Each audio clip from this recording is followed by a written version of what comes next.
vous dit 100 fois par jour de détester Trump. Mais à votre avis, qui détruit l'arnaque climatique? Qui supprime le wokisme? Qui enrôle la corruption? Qui baisse les impôts? Qui élimine les injections nocives? Qui a réformé le CDC, la FDA et le NIH? Qui a supprimé le financement de l'OMS? Qui interdit la monnaie numérique gouvernementale? Qui déporte les immigrés illégaux? Qui négocie la fin des guerres? Qui ramène la loi et l'ordre? Et qui dit ouvertement que les médias sont les ennemis du peuple? Voici l'homme et voici son nom. 1913, l'année où tout a commencé, le début de l'impôt sur le revenu. Et depuis, les citoyens se font voler par les taxes. Ensuite, arrive la Fed quelques mois plus tard, en 1913. C'est à ce moment que le pouvoir d'achat des Américains est devenu contrôlé, avec une inflation planifiée. La Fed est un système basé sur la dette des citoyens. La Fed crée de l'argent à partir de rien et à volonté. Chaque dollar qu'elle imprime crée $1 de dette. Une dette qui ne sera jamais payée et qui grossira avec des intérêts composés. Cette dette est impossible à rembourser parce que le 1% d'intérêt n'existe pas. Ce 1% n'a jamais été imprimé. Donc l'inflation est directement ancrée sur la planche à billets. Et ça, depuis 1913. Il y a exactement 113 ans, comme l'article 11,3, qui donne le pouvoir présidentiel aux militaires. 113 est un nombre premier qui signifie un nouveau départ. En 1933, Roosevelt déclare l'interdiction de l'or, la confiscation, ou plus précisément, la nationalisation forcée avec compensation. L'année suivante, en 1934, le prix de l'or a presque doublé. C'est Roosevelt qui fixe le nouveau prix de l'or en une seule signature. À ce moment, la corruption totale du système était confirmée. La création des tarifs douaniers aux États-Unis date de 1789 avec le Tariff Act, sans aucun impôt sur le revenu. Et pourtant, certaines personnes croient que Donald Trump a inventé les tarifs douaniers. En 1945, après la guerre, les tarifs douaniers tombent presque à zéro et l'impôt sur le revenu monte comme une flèche, jusqu'à 94% d'impôt sur le revenu. Sur 100 $ gagnés, 94 $ allaient au gouvernement et 6 aux travailleurs. 2 ans plus tard, en 1947, la CIA est créée, comme le 47e président Trump, qui réforme la CIA en ce moment même.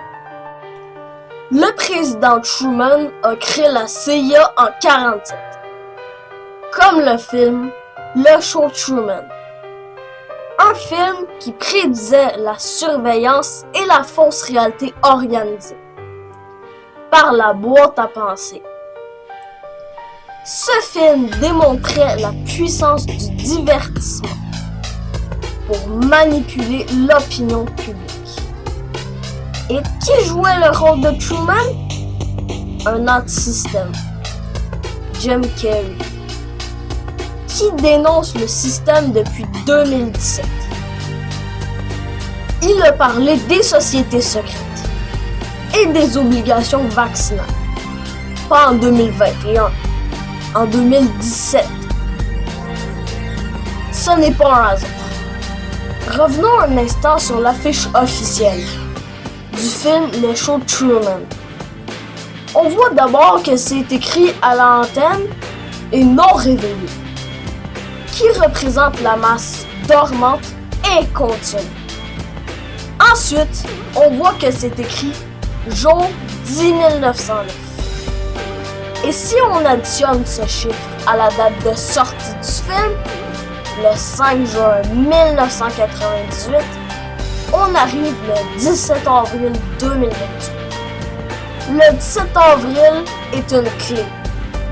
C'est la date du premier Easter egg que Trump a organisé à la Maison-Blanche en 2017. Comme plusieurs le savent, un Easter egg signifie un plan caché ou un secret dissimulé. Est-ce que le 17 avril 2028, pendant la dernière année du mandat de Trump, sera une date clé? On revient en 1953. La création du projet MK Ultra par la CIA. MK Ultra pratiquait le lavage de cerveau à grande échelle. La manipulation de l'esprit. Au même moment où les boîtes à penser ont intégré la majorité des foyers américains. MK Ultra créait aussi des assassins programmés.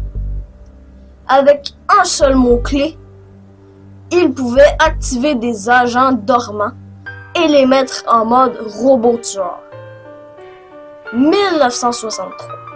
L'assassinat de JFK était un exemple public et télévisé.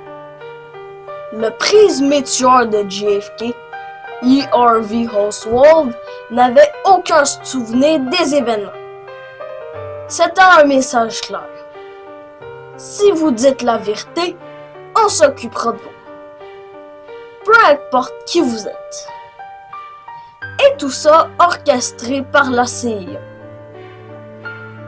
2 jours plus tard, après le meurtre de JFK, Lee Harvey Oswald a été assassiné à son tour par Jack Ruby, qui lui a été condamné à mort.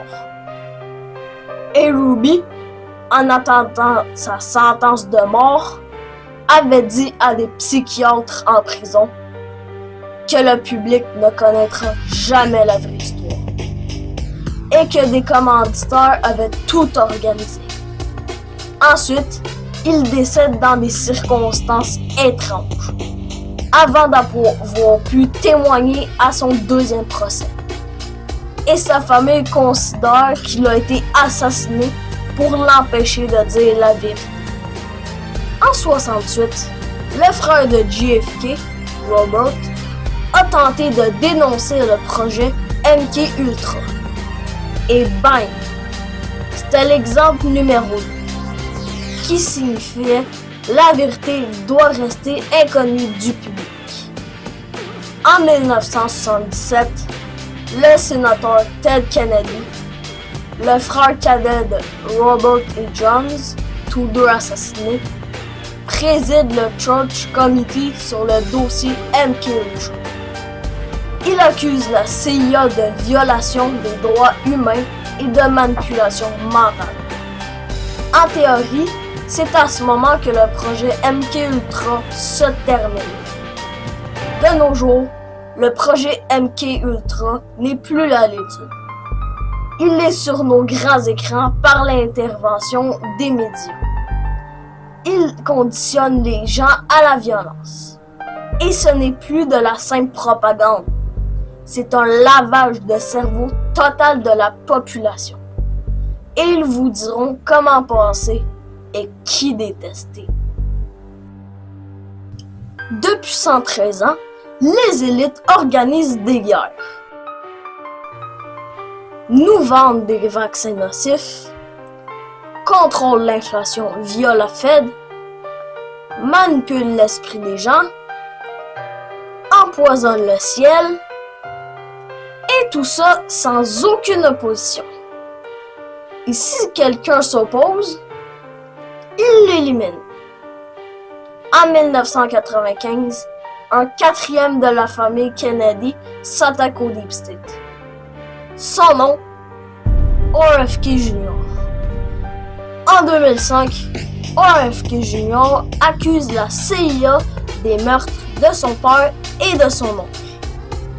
Et en 2025, il s'allie avec Trump pour détruire Big Pharma et le Deep State, qu'il a combattu pendant 40 ans en tant qu'avocat. En 2025, Trump réforme la CIA.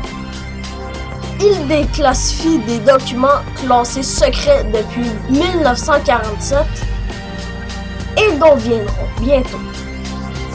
L'arnaque est démasquée. Le changement n'est pas à venir. Il se fait actuellement. Revenons en 2017, qui est l'année clé où Trump est arrivé et il a tout remis en question. Les médias, l'économie, la santé et les guerres. La masse conditionnée qui obéissait depuis 113 ans est en train de se réveiller. Et depuis Trump, cette masse grandit à chaque minute. Il est l'espoir des Américains et de beaucoup d'autres dans le monde. Les politiques mondiales s'alignent tous avec ces actions. Parce que les dirigeants d'autres pays prennent confiance et savent que maintenant, ils ne sont plus seuls dans leur combat pour la vérité et la liberté. Les élites qui dominent depuis 113 ans veulent sa paix. Ils ont essayé, mais ils ont échoué. S'ils réussissent, c'est l'anarchie qui arrive sans retenue. Soutenez celui qui défend le peuple en restant actif et optimiste sur l'avenir, c'est défendre la liberté. Ceux qui veulent traverser ce changement de paradigme devront arrêter d'avoir peur et agir. Merci pour votre attention et à bientôt. The best is yet to come.